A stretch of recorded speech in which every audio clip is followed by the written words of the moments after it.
All right, ladies and gentlemen, welcome back to the channel, guys. Today we have a recap. We are going to do the Clippers versus the Warriors. If you guys enjoy it, be sure to hit that like button, hit that sub button. Looking for 10K subs by the end of the year, so every new subscriber is greatly appreciated. This was a phenomenal game, and it's not because Steph Curry dropped 25, or it is also because Steph Curry dropped 25 points on zero misses in the first quarter, very similar to Klay Thompson's 37 a few years back. The game ended phenomenally. The Warriors won 115 to 113. The Clippers, this was their season debut. They definitely put up a fight. I don't know how the game, when you have Steph Curry drop 45 points, I don't know how the game's one possession, but it's definitely due to 21 turnovers by the Golden State Warriors. Now, they got a little less sloppy in the third and fourth quarter. I guess not really. They were sloppy the whole time. I mean, Golden State, Steve Kerr is definitely going to have some stuff to say about that.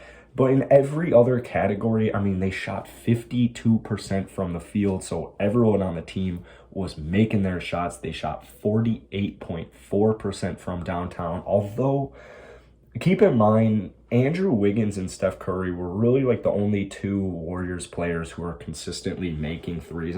Honestly, even like we'll talk about it here in a second when we go through the Warriors, but really most of that sample size is Andrew Wiggins and mainly Steph Curry. They out-rebounded the Clippers by like 15. I mean, this just wasn't the Clippers' best game. They played good. They played solid defense. They fought back. I mean, they were down 44 to 27 after the first quarter.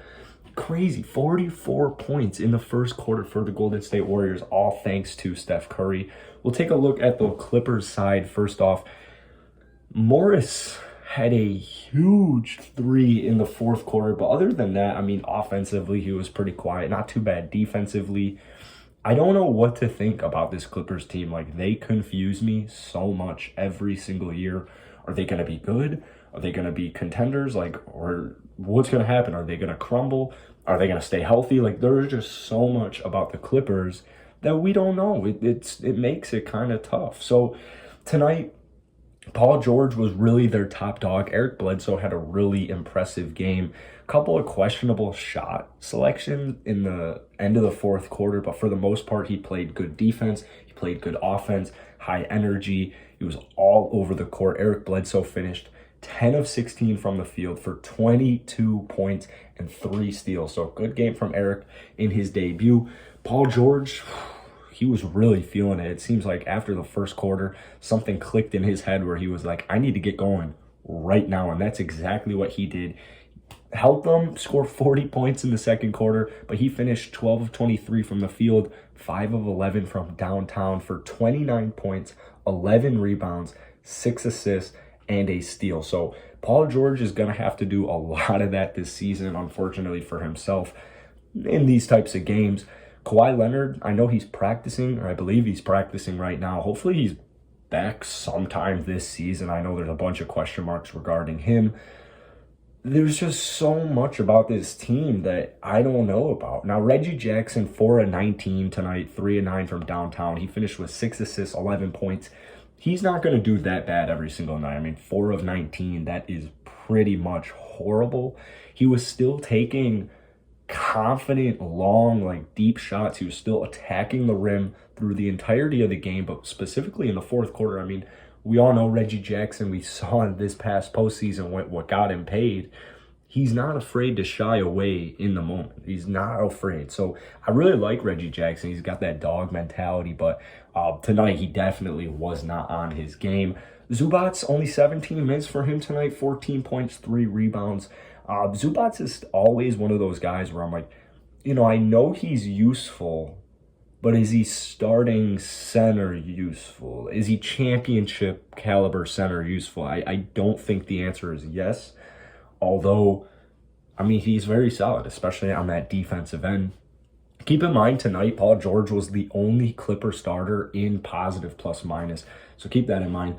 That's it for their starters. Justice Winslow, debut for the Clippers. I thought, He only had 6 rebounds, 4 points, only 14 minutes, so not too bad statistically, but just energy. There were a lot of like defensive plays. There were just a lot of effort plays that I really liked, and I really missed Justice. I mean, he has barely played.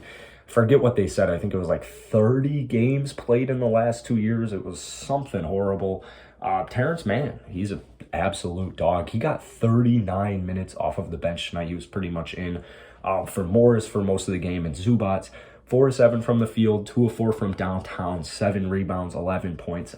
Really good game. He's good defensively. I would just like to see him be maybe a little bit more aggressive on the offensive end. Took him a little bit, took him like at least the half to start to get that aggression, that aggressiveness on the offensive end. So altogether from the Clippers, it wasn't that bad. It was not that bad of a game, but it also wasn't that great. So the fact that they were able, I mean, they gave up 45 to Steph Curry, that's not good, but considering they were on the road, they gave up 45 to Steph, losing by 2 when you're down 27 to 44 in the first quarter. That's not too bad. So looking at the Warriors side, I mean, Steph Curry was really the man. I mean, he had 8 threes, 8 of 13, 16 of 25 from the field, 10 rebounds, did have 6 turnovers, but hey, I mean, Jordan Poole had 7. 45 points, man. He was going. It was really, honestly, like the second quarter and third quarter, he was kind of on the quiet side, and then to start the game and to end the game, he was hitting his shots, he was hitting his threes, he was making his free throws, he was getting his teammates involved. He was doing a little bit of everything.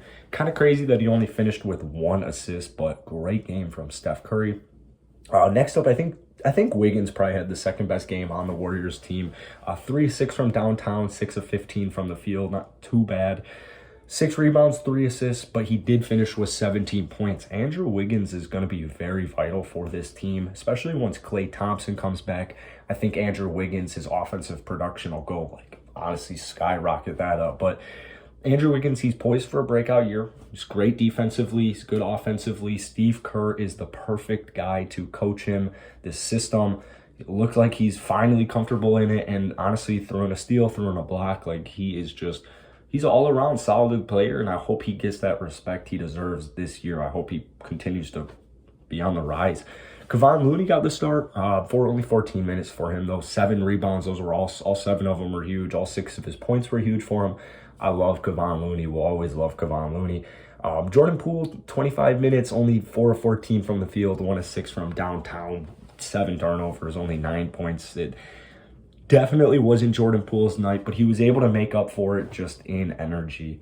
Draymond Green, 2 of 9 from the free throw line. So this game, throw in the turnovers, and then you throw in shooting 63.5% from the free throw line. That's why it was a close game.